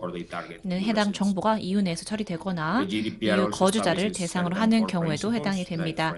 GDPR의 핵심 원칙이 포함되는 게 합법성, 공정성, 투명성, 목적 제한, 데이터 최소화, 정확성, 저장 제한, 무결성, 기밀성으로 모두 책임감 있고 또 윤리적인 데이터 처리를 보장하기 위해서 마련되었습니다. 네, GDPR 규정에 따라서 개인은 강력한 권리를 접근, 정정, 삭제, 처리 제한, 데이터 이동, 처리 반대, 그리고 자동화된 결정에 있어서 보호를 갖고 있고요. 이것도 피파와의 또 다른 유사점이기도 하죠. 또 피파의 경우에도 마찬가지로 데이터 관리자와 처리자가 반드시 기술적, 조직적 조치를 이행해서 GDPR 준수를 이행해야 되고요. 여기는 기록 유지, 영향평가, 수행, 또 필요한 경우 데이터 보호 책임자를 지정하고요. 계약을 통한 데이터 처리 활동에 감독이 포함이 됩니다. 네, 이전 프레젠테이션에서 이제 제28조 8의 경우를 이야기를 들으셨죠. 이것과 마찬가지로 GDPR은 엄격한 규정 부과를 EU 외부로부터의 개인정보, 외부로의 개인정보 이전에 대해서 하고 있습니다. 그래서 이 부분에 대해서는 제가 추후에 조금 더 자세히 말씀드리도록 하겠고요. GDPR 내에서 개인은 사법적 구제를 요청할 권리가 있습니다. 데이터 보호권이 침해된 경우 예를 들어 감독기관에 불만을 제기할 권리 그리고 효과적인 사법적 구제를 받을 권리가 포함됩니다. 네, 이 감독기관에서는요, 예를 들어서 벌금을 부과할 권리를 가지는데 연간 글로벌 매출액의 4% 혹은 2천만 유로 중에 더 높은 금액을 불이행에 부과할 수 있고요. 또 여기서 강조하는 게 바로 데이터 보호를 의무하는 것에 대한 준수의 중요성입니다. 또 피파의 새로운 벌금 규정도 GDPR과 피파 제도 간의 유사성을 더욱 높여주고요. GDPR은 원스톱 서비스 체계를 수립하고 있습니다. 다양한 EU 국가에서 운영되는 조직이 만약에 단일 주 감독 기관만 협상한다 이런 것도 가능하게 하고요. 집행 절차를 간소화하고 또 국경을 넘는 일관된 판결을 보장하고 있습니다. 네, 그럼 이제 두 번째 파트로 넘어가 보도록 하겠습니다. 국외의 데이터 이전에 대한 내용인데요. 네, 이전 연사분께서 설명을 해주셨다시피 지금 데이터 이전은 디지털 사회의 핵심이라고 할 수 있겠습니다. 그래서 글로벌 경제에 굉장히 중요한 역할을 하고 있고요. GDPR은 개인정보가 적절한 수준으로 보호되는 것을 보장하고 이건 EU를 넘어 데이터가 이전될 때도 마찬가지로 적용됩니다. 그래서 이제 본 규정이 제공하는 명백한 규칙과 안전 장치가 있고 이것은 국외 데이터 이전을 위한 것으로 적격성 결정이라던가 SCC 그리고 구속력 있는 기업 규칙 등의 메커니즘을 통해 이루어지고요. 또 이러한 도구를 통해서 법적 확실성을 보장하고 개인 권리 보호, 유연성 제공을 하고 규모와 분야를 막론하고 모든 기관들이 데이터 이전을 관리함에 있어 법을 준수하도록 하고 있습니다. 그래서 요약하자면요. 데이터 보호 그리고 데이터 이전에 대한 유연성을 동시에 보장하고 있습니다. 네, 일반적인 원칙에 대해서 설명드리도록 하겠습니다. 데이터가 EU를 떠날 때 GDPR은 개인의 권리 그리고 보호가 사라지지 않도록 보장합니다. 그래서 계속되도록 하고 있고요. GDPR은 또한 명백한 규정을 정하고 있습니다. 이를 통해서 이 외부로의 개인정보 이전을 설정하고 있고요. 기관들이 데이터를 계속 보호할 수 있도록 어디서든 보장할 것을 요구하고 있습니다. 즉, GDPR의 주요 원칙은 바로 데이터와 함께 모든 보호와 그런 규칙들이 이동한다라는 것이고요. 동시에 개인의 권리를 보호하고 또 무역이나 기타 협력에 수반되는 것에도 개방적입니다. 그렇기 때문에 GDPR이 다수의 메커니즘을 제공을 해서 데이터 국외 이전을 돕고 있고요. 여기에는 뭐 적격성 결정, 표준 계약 조항, 구속력 있는 기업 규칙 등을 통합하고 있습니다.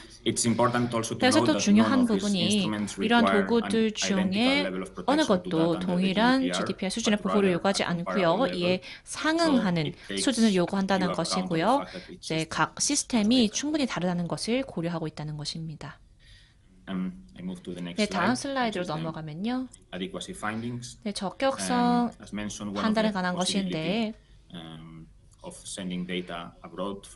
EU에서 국외로 데이터를 이전할 때 적격성 결정, 적격성 판단에 따르고 있습니다.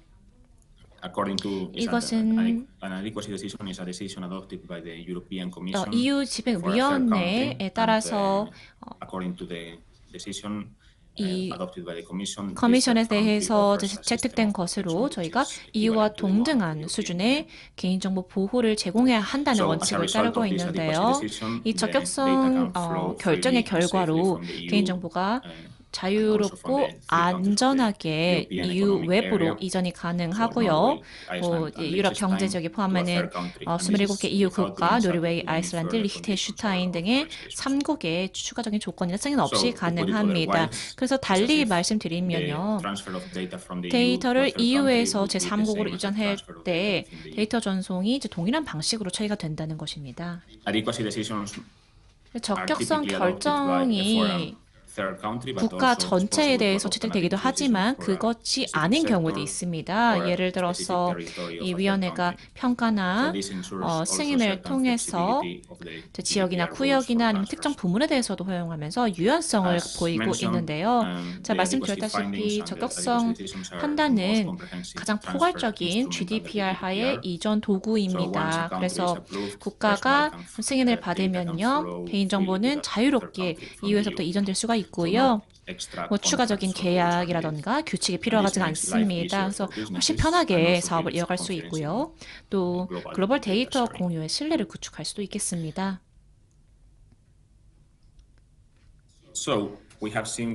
네, 따라서 적격성이 이제 안전하게 이제 유지한다는 걸 봤을 때 그러면은 GDPR로 넘어가 보도록 하겠는데요. EU 위원회가 적격성 판단을 위해서 고려하는 사항을 한번 알아보도록 하겠습니다. 첫 번째 적격성 결정에 대해서 보면요. EU 위원회가 확인하는 게 일단은 국가의 법률, 집행 체계, 그리고 진정으로 개인정보 보호를 존중하는 방식이 EU와 유사한가입니다. 특히 적격성 판단을 위한 평가를 위해서 위원회가 고려하는 것이 제3국이 제공하는 보호에 관련된 여러 사항들인데요. 첫 번째로 GDPR 프레임워크가 제공하는 보호를 검토를 하고 있습니다. 여기서는 이제 데이터가 어떻게 보호되는지 그리고 데이터 주체 권리라던가 아니면은 감독이라던가 아니면 집행기관, 그리고 이제 개인의 구제 가능성 이런 것들이 포함되고 있습니다. 네, 이런 데이터 보호 측면과 별도로 위원회가 검토하는 프레임워크가 있는데 정부의 공공이익을 이유로 한 접근입니다. 그래서 여기에는 법 집행 목적이나 아니면 국가 안보 목적에 접근할 수가 있겠고요. 그래서 이 프레임워크는 이제 슬라이드에서 보시다시피 굉장히 명백하고 정밀해야 되고 법적인 근거에 접근 가능해야 합니다. 네, 제가 이미 힌트를 드린 적이 있는데요. 한번 짧게 다루어 봤었죠. 이 하이라이트라고 볼 수도 있겠습니다. 바로 이 적격성에 관련된 여러 혜택들인데요. 제3국으로 데이터 이전을 하는 것이기 때문에 이때 동등한 수준의 보호 수준을 갖춘 것으로 인정되는 곳에만 허용하고 있습니다. 그래서 추가적인 조건이 없이 가능하기 때문에 여러 가지 준수에 관련된 장애물들을 제거한다는 그런 혜택이 있고요. 또 적격성 결정이 내려지면은 이제 조직이 협상이라든가 별도의 계약을 할 필요가 없고요. 국제 데이터 교환 그리고 이전 절차를 간소화할 수 있습니다. 적격성 결정을 통해서 데이터 이전을 EU와 제3국의 산업 간에 아주 용이하게 간소화하게 하면서 똑같이 높은 수준의 데이터 보호를 우리가 또 보장할 수가 있습니다. 달리 말씀드리면요. 네, 피파에서 동등성 인정을 하는 그 항과 아주 유사한 면을 갖고 있다고 보시면 되겠죠. 뿐만 아니라 여러 가지 무역 같은 것들을 촉진시키고 자유무역 그리고 미래의 디지털 협정 관련된 한 EU 간의 그런 협력의 가능성도 훨씬 더 촉진하고 있습니다. 그래서 글로벌 경제에 굉장히 중요하다고 저희가 생각하고 있고요. 여러 가지 혜택을 저희에게 주고 있습니다. Let's look now at the experience of the EU with adequacy decisions. EU의 경험에 So 대해서 the EU has 이야기하겠습니다. recognized EU는 17 countries, 17개 국가 territories, and 지역 기관이 organizations as 개인정보를 적절히 providing an 보호하고 adequate 있다고 protection for 인정했습니다.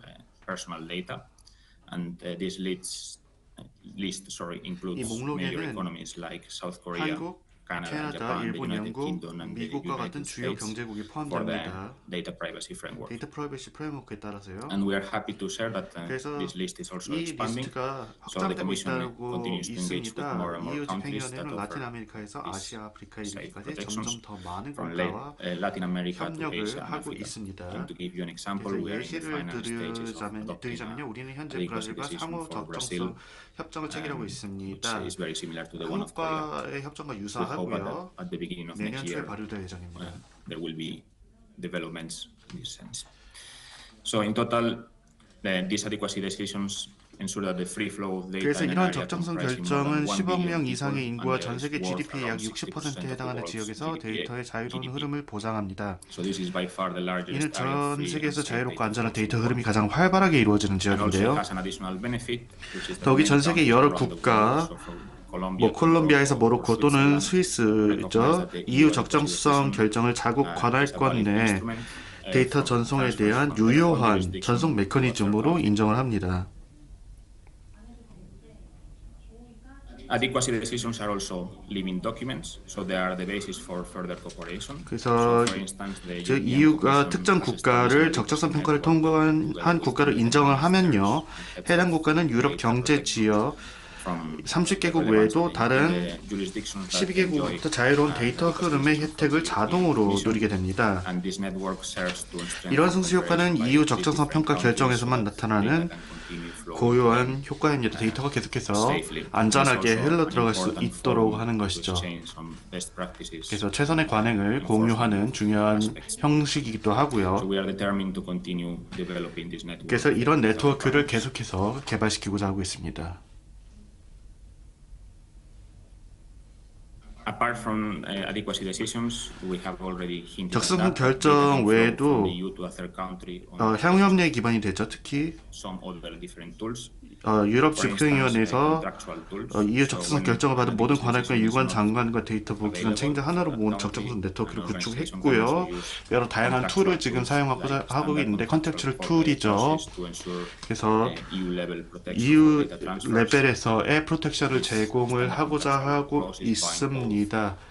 the parties and adhere to EU standards. EU 스탠다드에 따라서 여러 다양한 국가 간에서 사용할 When 수 there are data 있도록 하는 transfers to a 것인데요. third country that does not enjoy an adequacy decision, this is the standard contractual clauses are the 그래서 most frequently used type of transfer. 이러한 컨트랙처 툴이 가장 자주 사용되게 되는 툴인데요. 그래서 전 세계의 주리스딕션과 관할권과 함께 연계되어서 사용되고 있는 툴입니다. 그래서 예를 들어서 법적인 certainty를 주기도 하고요. 그리고 비용적인 측면에서 혜택을 줍니다. 그래서 이러한 클로즈를 적용해서 피파에서 적용해서 활용돼도 그리고 다른 나라에까지 이용될 수 있도록 해서 하고 있습니다. 그래서 여러 국가에서 사용하는 데이터 전송 메커니즘 더 효과적으로 연결해서 이와 다른 국가 간뿐만 아니라 모든 적정 국가 간에도 데이터가 자유롭게 흐를 수 있도록 오늘날 전 세계에서 데이터가 여러 목적지 동시에 또는 순차적으로 이동하는 경우 증가하고 데이터 처리 체인이 점점 더 복잡해지고 GDPR 쪽에서의 허용을 보고 있습니다. 그리고 또 다른 것은 서티피케이션을 볼 수 있는데요. 바이틴 커퍼레이션 룰 외에도요. 그래서 이런 서티피케이션을 보는 것으로 당국에서 안전성을 인정하는 것입니다. 코드 오브 컨덕트도 볼 수 있습니다. 그래서 프랙티컬한 가이드라인을 GDPR 컴플라이언스에 따라서 주는 것인데요. 그래서 EU 쪽에서의 어소리티들이 보고 확인할 수 있는 것입니다. 그리고 마지막으로 공공기관끼리의 데이터 트랜스퍼 익스체인지를 보고 있는 것입니다. 그래서 행정적인 어레인지먼트를 볼 수 있고요. 인터내셔널 어그리먼트 쪽에서 구속력 있는 권한을 따라서 특별한 프레임워크를 통해서 데이터 트랜스퍼를 볼 수 있는 것입니다. 그렇게 해서 GDPR이 컴플라이언스와 인포스먼트를 진행할 수 있도록 하는 것입니다. 자, 그래서 세 번째 발표로 가겠습니다.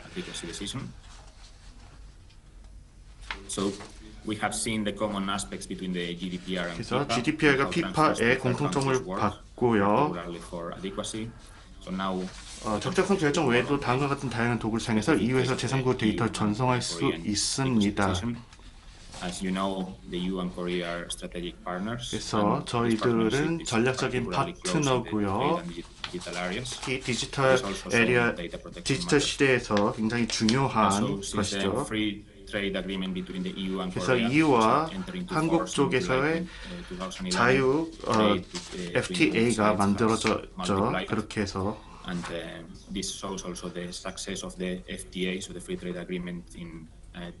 그래서 2011년 7월에 이러한 FTA가 만들어졌고 서로 간에 협력이 깊어졌습니다. 2025년 한국과 EU는 디지털 트레이드 어그리먼트를 통해서 더 관계가 깊어졌고요.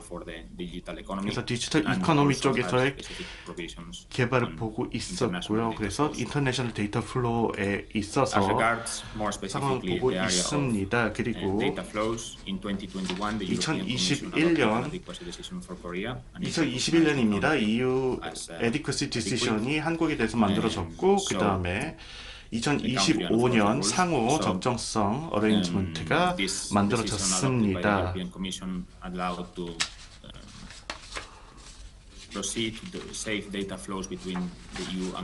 그래서 한국과 EU 사이에서의 데이터 플로우가 손쉽게 이루어질 수 있도록 하는 것이었고요. PIPC, 키사와 2025년 마일스톤이 이루어졌다라고 말씀드리는 건데요. 그래서 2025년에 상호 적정성 협정 체결이라는 또 다른 이정표가 마련되었습니다. PIPC, GDPR에 대한 적정성 동등성 결정 채택이고요. 2025년 9월부터 EU와 한국은 서로의 데이터 보호 프레임워크를 적정하다고 인정하고 있습니다. 이를 통해 개인 데이터는 추가적인 안전장치 없이 양방향으로 자유롭게 이동할 수 있게 되었고요. As regards the EU adequacy for Korea, 한국에 대한 EU 적정성에 대해서 보자면요. 2020년 개인정보보호법 개정에서 EU의 적정성 결정 채택을 허용했고요. 이 개정을 통해서 개인정보보호위원회 PIPC의 조사 및 집행 권한이 강화되었고 이를 통해 적정성 결정이 가능해졌습니다. 이러한 리폼에 따라서 EU는 2021년 12월에 대한민국에 대한 적정성 결정을 채택했고요. 이는 그 이후로 계속 적용되었습니다. 그래서 매우 광범위한 적용 범위가 들어갔고요. 민간 및 공공 부분이 포함됩니다. 유럽 집행위원회에서 채택한 적정성 결정 중에서 일부는 민간 부분에만 적용이 됐습니다. 그리고 또한 여기서 긍정적인 부분은 적정성 결정, adequacy 부분이 시간적 제약을 받지 않았다는 거고요. 국가 상황 변화를 고려한 정기적인 검토가 진행되는 적정성 결정은 계속 적용됩니다. 자, 그리고 리뷰에 대한 포인트입니다. 한국의 적정성 결정에 대한 검토가 진행 중이고요. 2025년 10월 17일 EU 사법위원 마이클 맥크리스 송경인 PIPC 위원장님의 개입으로 검토회의가 열렸습니다. 그리고 이 검토의 주요 초점은 2023년 개인정보보호법 개정과 한국의 데이터 보호 분야의 추가 발전에 대해서고 그래서 지금까지 받은 정보에 따르면요, 회의는 매우 원활하게 진행되었고 개정안이 EU와 한국의 개인정보 보호 프레임워크 간의 융합을 어떻게 더 발전시켰는지 보여줬습니다. 검토 회의에 이어서 유럽위원회는 2026년 초에 발간될 보고서를 준비하고 있습니다.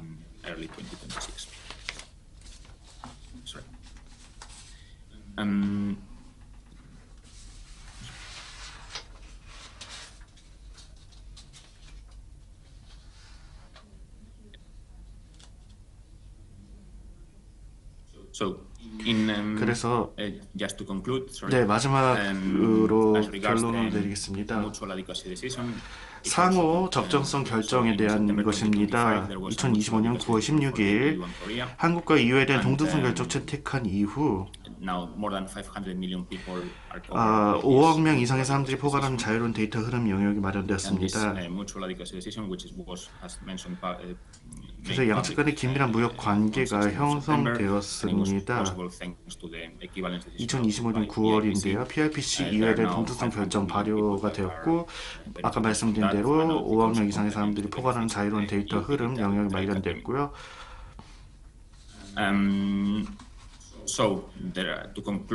그래서 결론을 내리자면 기업뿐만이 아니라 모두에게 혜택이 있습니다. 데이터가 안전하게 양방향으로 흐르게 될 수 있고요. 그리고 EU 데이터 주체가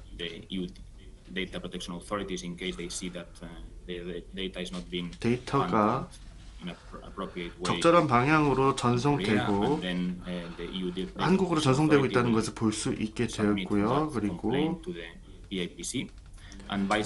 컴플레인트가 있다면 제출할 수 있게 되었습니다. 반대 방향도 마찬가지입니다. 그래서 유럽으로 가는 데이터 역시도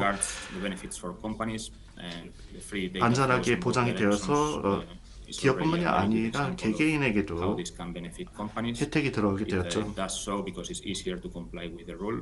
그래서 이런 해당 롤에 대한 컴플라이언스를 위해서 양쪽에 혜택이 되는 방향으로 공공부문을 모두 포괄하는 방향으로 가게 되었습니다. 그래서 이게 제 발표의 마지막이고요. 질문이 있으시다면 제가 받고 답변을 드리겠습니다. 질문이 제가 들어온 것을 알고 있는데 한국 데이터 전달에 대해서 커미션이 17번의 엘리코시 디시션을 내렸는데 17개. 그래서 유로피언 커미션 웹사이트에서 제가 발표 중에서 말씀드렸다시피 economies like, for instance, 여러 다양한 Korea, 경제권을 as we know, the 포함하는 UK, 분야로 United 들어가게 Kingdom, the 되는 United States 것인데요. for the case of 미국 the data 쪽에서의 privacy 데이터 framework, 프라이버시 프레임워크도 Japan, 포함되고 Switzerland, Canada, 여러 다양한 국가에 Argentina, 대해서 말씀드렸죠. and the list is growing 일본이라든가 because we are 아르헨티나라든가 considering 한국 adequacy 외에도 for Brazil. 이러한 EU 쪽에서의 데이터 흐름 I 관련해서 also understand that 리스트는 there has been a question 가이드에 on 보시면 whether there are any 되겠습니다. cases of 그리고 enforcement or penalties regarding the 질문이 또 rules 해외 and 사업장을 보유한 the 한국에서 transfer 또 rules 반대 more in 케이스에 대한 particular. 처벌 사례 존재하는가 So, 혹은 when 비정형 data flows on the basis 개인정보의 of 보호 an 대책 adequacy 기준이 decision, 있는가에 that 대한 data 질문이 flows 있었는데요. safely, 이 and that 데이터 means that 흐름이 individual 안전하게 or 들어간다면요. organization or company 개개인, has the 기업, certainty that 그리고 단체가 as long as it complies with the scope of the adequacy decision, 적정성 결정에 it's 준수를 within the 하게 된다면요. established 데이터가 framework. 안전하게 So in those 프레임워크를 cases, there are 따라서 typically no 전송이 되고 enforcement 흘러갈 수 actions. 있다는 거기 However, 때문에 there 여기에 have been 대한 enforcement enforcement actions when 액션이 the 따로 company 들어가지 or organization 않은데 has not complied with 하지만 여기에 대해서 준수하지 transfer 않은 rules. So 이러한 전송 either because there 규칙을 has 따르지 not 않은 been 경우가 an adequacy 있다면은 decision, or 여기에 because 대해서 no enforcement other 룰이 들어갈 수도 있을 transfer 것입니다. instrument 처벌 has been 사례라고 put in 할 수 place. 있겠죠. And to give you two examples, 그래서 예시를 for 들자면요. instance, 예를 들자면은 in April of this year, the Irish Data Protection Authority 4월 imposed a fine on 데이터 프로텍션 TikTok, 에이전시가 because it transferred 틱톡 certain 쪽에서의 인포스먼트가 들어가는 경우가 있었습니다. China 왜냐하면 중국으로의 without 데이터 verifying 전송이 or guaranteeing an 허가 demonstrating 없이 that 이루어지지 않은 경우가 있었기 that data was 때문입니다. afforded a level of protection which is similar 그리고 to one 데이터 of the 보호 수준이 guaranteed 이퀄벌런스 하지 않다, GDPR. 동등하지 않았다 And the GDPR가라는 data 문제가 protection 있었기 in Ireland 때문입니다. imposed a fine of 485 million euros. 그리고 Another 4억 example is 8천만 the 유로의 data 벌금이 protection 들어간 authority 경우가 in the 있습니다. Netherlands, 그리고 which 네덜란드 imposed 쪽에서의 a fine 문제도 of, 있는데요. on Uber 우버 for transfers to the 쪽에서의 US 벌금이 나온 경우가 of 있습니다. personal 미국 data 쪽으로 when the 개인 데이터가 전송이 된 data 상황이 privacy framework 있는데 was still not in place.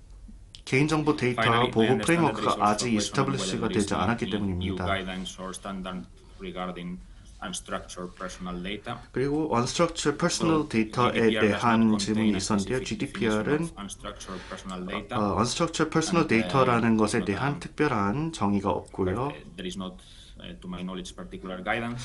제가 But, 알기로는 특별한 가이던스가 GDPR 없는 does 것으로 알고 contain, 있는데 GDPR은 a definition of personal data. 개인 데이터에 대한 이에 관련된 정의가 있는데 4조 아티클 4에 보시면 되겠습니다. 거기에는 개인 정보가 to an identify or identifiable natural person. So 사람은 식별 가능할 수 있는 정보라고 이야기를 하고 있습니다. Also, GDPR makes 그리고 또한 clear in GDPR은 recital 26 분명하게 that, the principles of 26번 data 아티클에서 protection do not apply to anonymous information. 익명의 정보에는 이것이 해당되지 않는다고 분명히 명시하고 In 있습니다. such 그렇기 cases, 때문에 이런 personal data 경우에는 is- 개인 there 데이터가 is no personal data and the GDPR scope is not applicable. GDPR 이런 경우에는 There is 익명의 also, 경우에는 now 해당되지 않죠. regarding 그리고 unstructured personal data, Unstructured Personal perhaps we Data에 can refer you 대한 to the recital 내용에서는 13 of the 또한 리시털 GDPR. 13번을 보시면은 여기에 대한 정보가 또 있는데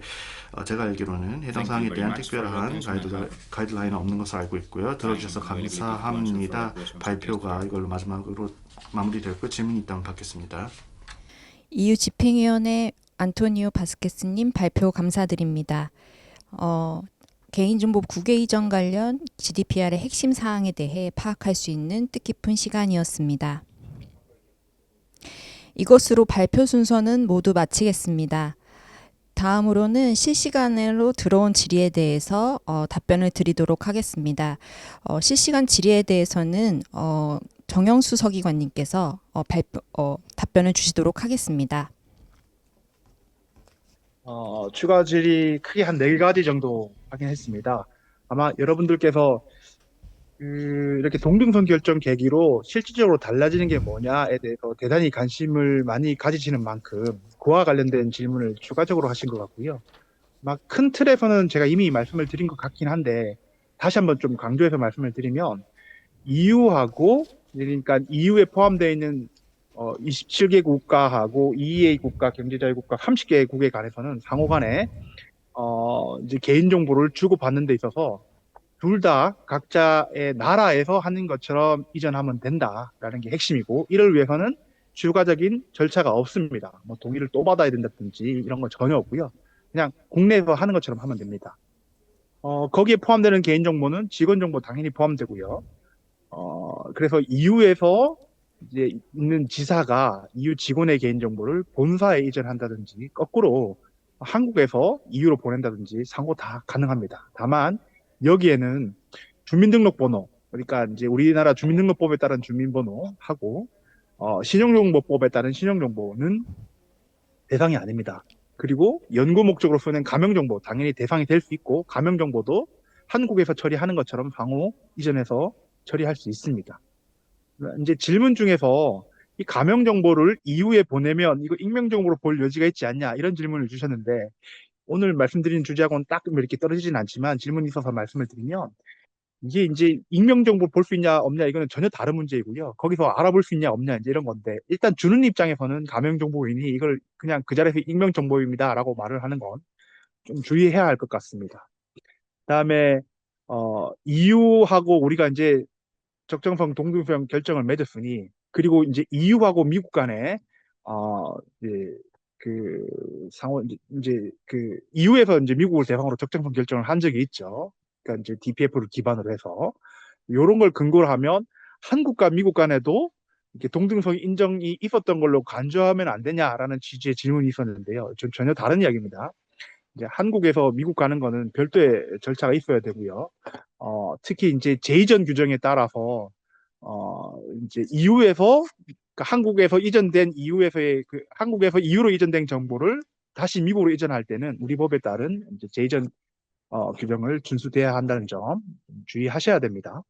그리고 마지막으로 추가로 동의가 필요하냐 뭐 이런 취지의 질문을 하긴 했는데요. 제가 정확하게 이 질문의 취지를 잘 이해하지 못했지만 전반적으로 설명을 다시 한번 드리면 동의가 필요한 경우가 있을 수 있습니다. 그건 이전과 관련이 없고요. 그게 이전 말고 이제 자체적으로 국내에서 처리할 때 동의가 필요한 경우가 있을 수 있잖아요.